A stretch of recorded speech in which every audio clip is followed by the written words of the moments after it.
2002 সালের ভোটার তালিকায় যাদের নাম নেই তাদের SIR ফর্মটা কিভাবে ফিল আপ করবেন সেটা ডেমো হিসেবে আপনাদেরকে সম্পূর্ণরূপে দেখিয়ে দেব।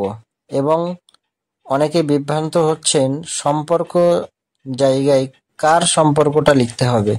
এখানে যে ফর্মের নমুনা হিসেবে আমি নিয়েছি তার নামটা 2002 সালের ভোটার তালিকায় নেই, তার পিতার নামটা 2002 সালের ভোটার তালিকায় আছে।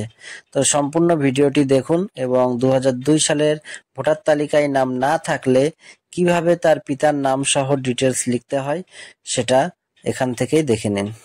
SIR ফর্মের মূলত 3টি জায়গা আছে। এই 3টি জায়গার মধ্যে প্রত্যেকের জন্য 2টি করে জায়গা ফিল আপ করতে হবে। প্রথম যে অংশটা দেখতে পাচ্ছেন সেখানে আপনার 2025 সালের ভোটার লিস্ট অনুযায়ী হুবহু যা আছে তাই লিখতে হবে।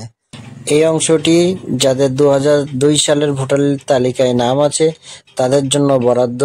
যেহেতু আমার নমুনা যে নামটি নিয়েছি তার 2002 সালের ভোটার তালিকায় নেই, সেজন্য এই অংশটা সম্পূর্ণরূপে খালি থাকবে। এই অংশটি আপনার পিতা মাতা বা দাদা দাদি ইত্যাদি যাদের নাম 2002 সালের ভোটার তালিকায় আছে তাদের মধ্য থেকে কারোর একজনের নাম হুবহু 2002 সালের ভোটার তালিকায় যা আছে হুবহু তাই এখানে লিখতে হবে। নমুনা হিসেবে যার নামটা এখানে নেওয়া হয়েছে তার পিতার নাম যেহেতু 2002 সালের ভোটার তালিকায় আছে, সুতরাং এখন 2002 সালের ভোটার তালিকা অনুযায়ী এই ফর্মটা ফিল আপ করা হবে। BLO যে ফর্মটা আপনাকে দেবেন সেই ফর্মে পূর্বে থেকেই আপনার নাম, এপিক নম্বর, আপনার ফটো সেখানে থাকবে। পুরানো যে ফটোটি আছে তার পাশেই একটি জায়গা আছে, সেখানে আপনাকে পাসপোর্ট সাইজের একটি রঙিন ফটো, যার ব্যাকগ্রাউন্ড সাদা হোক বা ব্লু কোনো সমস্যা নেই, সেই ফটোটা এখানে দিতে হবে।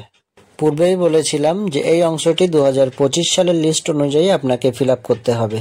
সর্বপ্রথম যেটা আছে জন্ম তারিখ, তো 2025 সালের ভোটার তালিকায় আপনার যে জন্ম তারিখটা আছে সেটা এখানে লিপিবদ্ধ করতে হবে। আপনার নমুনা হিসেবে দেখেন এখানে আছে 17/5/1998, তো আমি এই জন্ম তারিখটাই এখানে লিখব।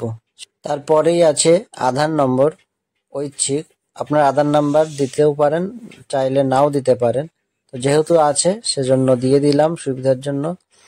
এরপরে আছে আপনার মোবাইল নম্বর, এখানে খুব গুরুত্বপূর্ণ, আপনার মোবাইল নম্বরটা অবশ্যই ভালোভাবে দেখে দেবেন যাতে ভুল না হয়, কারণ আপনার ফর্মে কোনো প্রকার সমস্যা হলে এই নম্বরেই আপনার সঙ্গে যোগাযোগ করবে।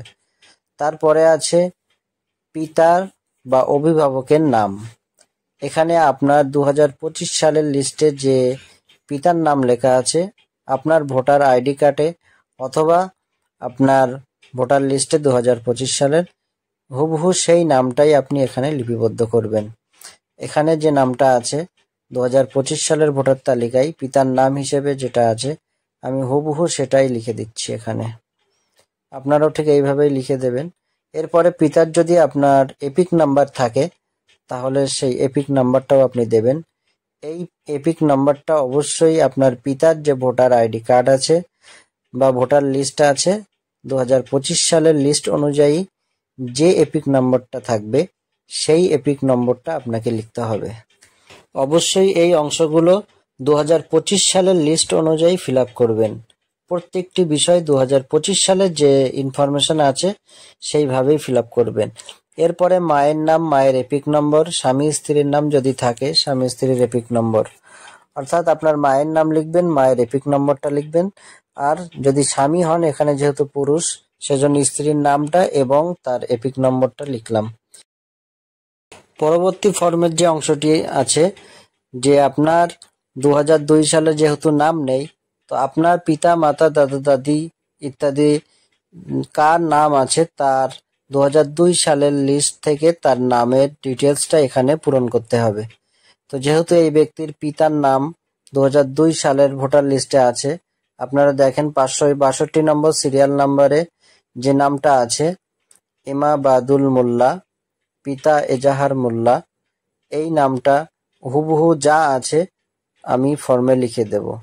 এখানে নামের জায়গায় দিয়েছি এবং ব্র্যাকেটে পিতা লিখেছি, তার কারণ হলো যার এই এসআইআর ফর্মটা ফিল আপ হচ্ছে তার সাথে এই ব্যক্তির সম্পর্ক পিতা, সেই জন্য আমি ব্র্যাকেটে পিতাটা লিখে দিলাম। এবং সেই পিতার এপিক নম্বর যদি থাকে, অনেকের নেই, যদি থাকে তাহলে দেবেন, যদি না থাকে তাহলে খালি রাখবেন। তারপরে আত্মীয়ের নাম, এখানে আপনি 2002 সালের লিস্টটা আবার ওপেন করেন, সেখানে দেখেন যে এই এমাবাদুল মোল্লার যে আত্মীয় অর্থাৎ সম্পর্কিত ব্যক্তির নামটা কি লেখা আছে, হুবহু আপনাকে তাই দিতে হবে। এজাহার মোল্লা লেখা আছে, আমি এজাহার মোল্লাই লিখে দিলাম। তারপরে যে অপশনটা আছে সম্পর্ক, এই জায়গাটা অনেকের বুঝতে একটু অসুবিধা হচ্ছে, আপনি সহজভাবেই বুঝে রাখেন। 2002 সালের লিস্টটা ওপেন করেন, এই 562 নম্বর সিরিয়ালের যে এমাবাদুল মোল্লা এবং এজাহার মোল্লার মাঝখানে সম্পর্ক অপশানে যে সম্পর্কটা লেখা আছে, এখানে লেখা আছে পিতা, আপনি ঠিক এই পিতা শব্দটাই ওখানে লিখে দেন। যার যে সম্পর্ক ওখানে লেখা আছে 2002 সালের লিস্ট অনুযায়ী আপনাকে ঠিক সেই সম্পর্কের নামটা লিখতে হবে। এরপরে জেলা, আপনার যে জেলায় বাড়ি সেই জেলাটা লিখতে হবে। তারপরে রাজ্যের নাম পশ্চিমবঙ্গ, সেটা আপনাকে লিখতে হবে। তারপরে দুটি জায়গা দেখেন, বিধানসভা কেন্দ্রের নাম এবং বিধানসভা ক্ষেত্রের নম্বর। এই বিধানসভা ক্ষেত্রের যে নাম এবং নম্বর আপনি 2002 সালের লিস্টের একদম উপরে লেখা আছে, এখানে যেহেতু আছে 96 হাসনাবাদ, তো আমি বিধানসভা ক্ষেত্রের নাম লিখলাম হাসনাবাদ এবং নম্বরের জায়গায় লিখলাম 96। তারপরের যে দুটি অপশন আছে অংশ নম্বর এবং ক্রমিক সংখ্যা, এটাও আপনি 2002 সালের যে লিস্টে সংখ্যা এবং অংশ নম্বর আছে, একটা উপরের ডান সাইডে অংশ নম্বর 31 এবং সিরিয়াল নাম্বার বা ক্রমিক সংখ্যা 562। তো আমি অংশ নম্বরে 31 লিখলাম এবং ক্রমিক সংখ্যার জায়গায় 562 লিখলাম। তো এখন আমার সম্পূর্ণ ফর্মটি পূরণ করা কমপ্লিট হয়ে গেছে। সর্বশেষ ফর্মের এই অংশে তারিখ সহ সিগনেচার করতে হবে। যার ফর্ম সে নিজেও সিগনেচার করতে পারেন অথবা পরিবারের পক্ষ থেকে কোনো একজন সাবালক সদস্য সেও সিগনেচার করতে পারেন। যিনি সিগনেচার করবেন তার নিজের নাম লিখবেন।